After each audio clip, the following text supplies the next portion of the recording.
Hi అండి. ఈరోజు మన ఛానల్లో కరివేపాకుతో కారప్పొడి చేస్తున్నానండి. ఈ కారప్పొడి ఇడ్లీలోకి చాలా బాగుంటుందండి, అట్లలోకి బాగుంటుంది, కూర ఏమి లేనప్పుడు రైస్లో కూడా చాలా బాగుంటుందండి.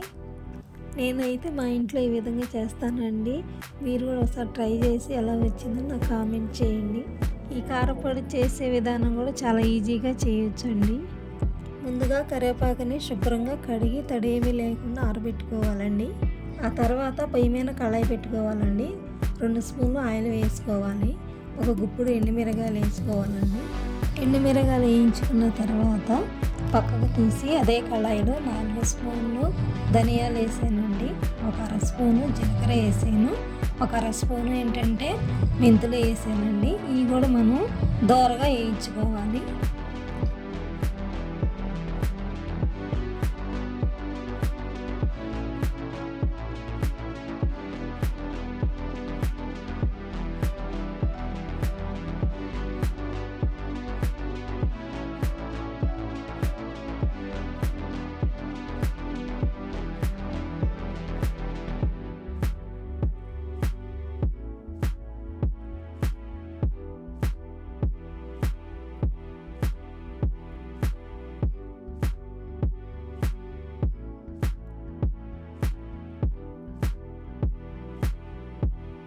వేయించుకున్న ధనియాల్ని పక్కకు తీసి అదే కళాయిలో మళ్ళీ 2 స్పూన్లు ఆయిల్ వేసి ముందుగా కడిగి పెట్టుకున్న కరివేపాకుని వేసి వేయించాలండి.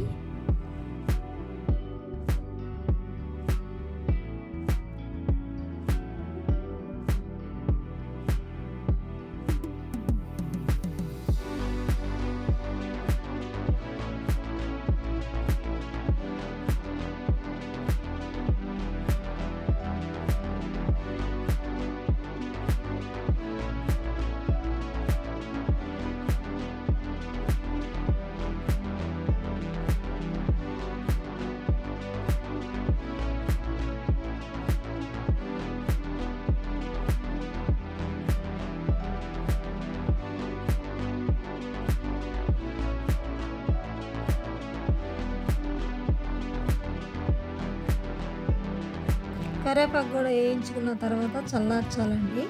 కరివేపాకు చల్లారినాక తర్వాత మిక్సీ జార్ తీసుకోవాలండి. మిక్సీ జార్ తీసుకున్న తర్వాత ఏంటంటే మనం ముందుగా వేయించుకున్న ధనియాలు, ఎండుమిర్చి అవన్నీ వేయాలి. తగినంత ఉప్పు కూడా వేయాలండి. వేసి బరకగా మిక్సీ పట్టాలి. ఆ తర్వాత ఎల్లుల్లిపాయలు, ఇంగువ, కరివేపాకు కూడా వేసి మిక్సీ పట్టాలండి.